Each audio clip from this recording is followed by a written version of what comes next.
Nouvel épisode de Simplement David. Alors aujourd'hui, nous allons parler de... Donc comme on est au début de l'année, je me suis dit on va faire un petit épisode sur comment organiser son année et tout simplement organiser son année pour pouvoir atteindre ses objectifs. Alors, pour moi, ça c'est ce qui est important de voir, c'est que il faut avoir un objectif clair. Il faut avoir un objectif clair sur l'année. Et comment du coup se fixer cet objectif-là, je vais vous donner un petit tip, c'est tout simplement avoir un objectif qui est déjà clair et un objectif mesurable. Pour moi, ça c'est très important. C'est-à-dire que par exemple, on ne peut pas dire cette année je vais faire du sport. Voilà, non, ça c'est pas assez bon. Il faut vous mettre un objectif clair, c'est-à-dire que cette année, par exemple, je vais perdre 10 kilos. Voilà, 10 kilos. Et pour pouvoir perdre ces 10 kilos, je vais me mettre au sport. Et ensuite, il faut aussi, donc, pour fixer cet objectif-là, il faut avoir une deadline. C'est-à-dire que là, vous vous dites, voilà, en décembre, 1er décembre, j'ai perdu mes 10 kilos.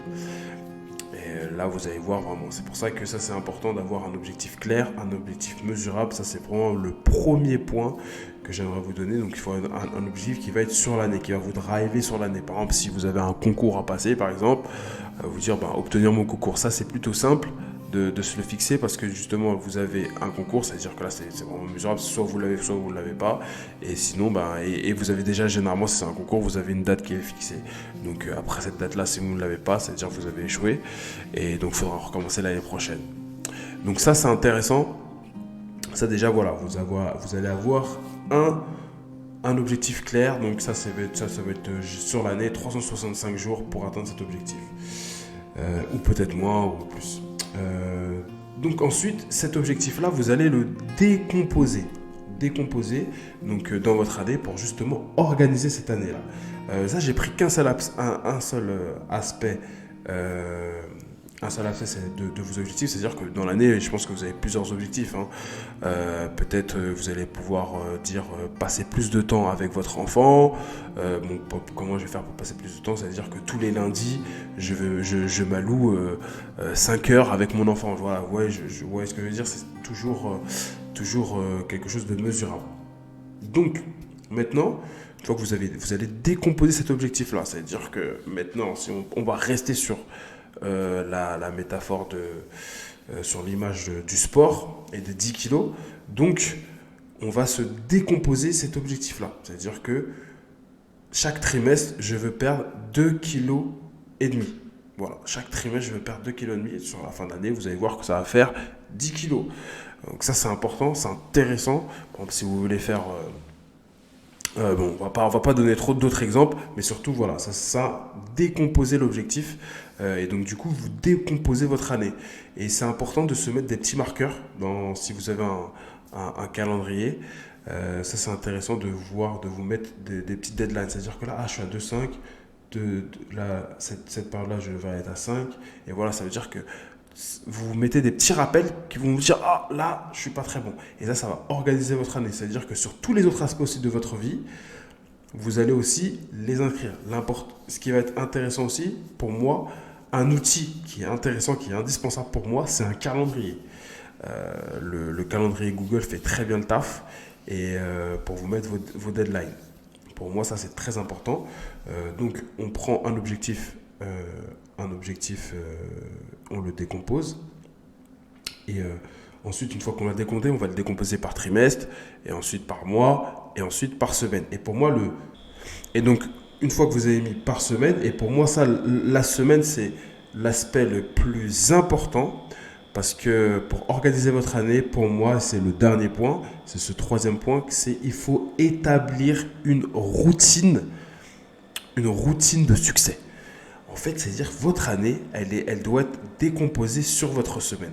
C'est-à-dire que tous les grands objectifs que vous allez avoir dans l'année doivent se retrouver dans votre routine de la semaine. Alors, par exemple, le mardi, c'est-à-dire que vous allez devoir établir certaines tâches. Et il faut plus, pour moi, c'est plus avoir un objectif de tâches quotidiennes, hebdomadaires, plutôt qu'un objectif global. En fait, plus vous allez avoir un objectif élevé, plus ça va être difficile pour vous de vous imaginer atteindre cet objectif. Par contre, Si, par exemple, je vais redonner encore un autre exemple, mais je vais dire que je veux lire un livre par mois. Si vous le décomposez dans la semaine, vous dites par exemple, je veux lire un chapitre par semaine. Et ça, c'est très important, c'est-à-dire que cet objectif que vous allez avoir dans l'année, c'est-à-dire que si c'est 12 livres dans l'année, donc si c'est 12 livres par mois, c'est un livre par mois.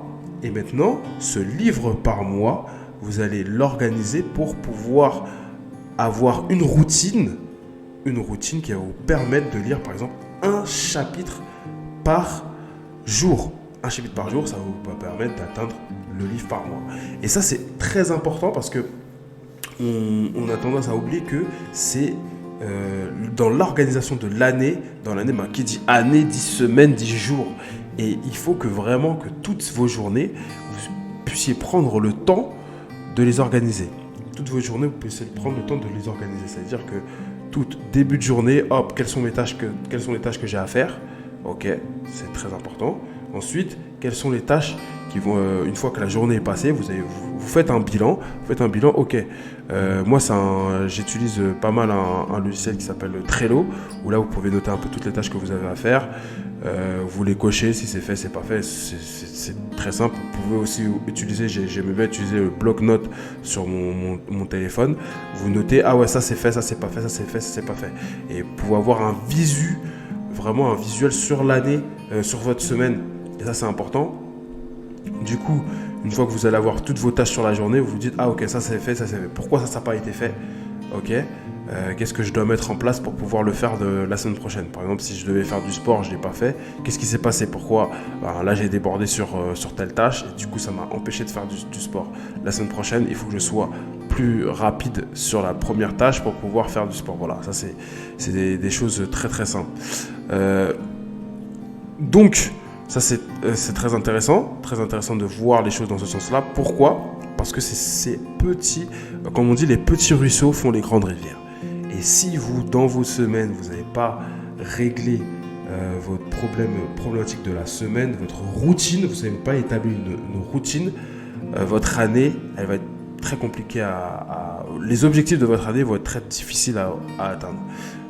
Comme je l'ai dit précédemment, les petits ruisseaux font les grandes rivières. Pour organiser son année, il faut organiser ses semaines, ses jours. Une fois que vous finissez vos journées, essayez de voir, oh, ça a été fait, bien. Maintenant, quelles sont les tâches prioritaires pour la semaine prochaine, pour le jour suivant, en fait. Et c'est ça, en fait, vraiment, c'est pour organiser son année, il faut d'abord pouvoir organiser ses jours, ses semaines, mais c'est mieux de partir justement de l'année, de l'objectif général de l'année et de le décomposer par semaine. Plus vous allez pouvoir décomposer votre objectif, plus vous allez pouvoir organiser votre année de manière efficace. Donc voilà, c'est pour moi les 3 points qui sont importants. C'est déjà avoir un objectif, de décomposer l'objectif sur l'année, donc comme je dis, trimestre, mois, semaine, et ensuite établir une routine du succès. C'est-à-dire une routine, ça veut dire tous les jours, voilà, j'ai mon type de tâche à faire, hop, hop, hop. Et plus vous allez avoir gardé cette routine, je peux vous garantir que votre année, elle sera très très bien organisée. Vous saurez ce que vous avez à faire. Des fois, bien évidemment que des fois, il y a des imprévus. Vous allez peut-être rien faire de votre semaine, mais vous avez une trame. Vous avez une trame sur si vous avez une trame sur vos journées, sur vos semaines, forcément, vous allez avoir une trame sur votre année. Et votre année, elle sera organisée du mieux possible. Donc voilà, ça c'est pour moi, c'était ce petit épisode pour pouvoir vous aider, vous donner des petits tips pour pouvoir bien vous organiser cette année. Et voilà, donc maintenant on se donne rendez-vous la semaine prochaine pour un nouvel épisode de Simplement David. En attendant, prenez soin de vous et on se dit à bientôt. Ciao!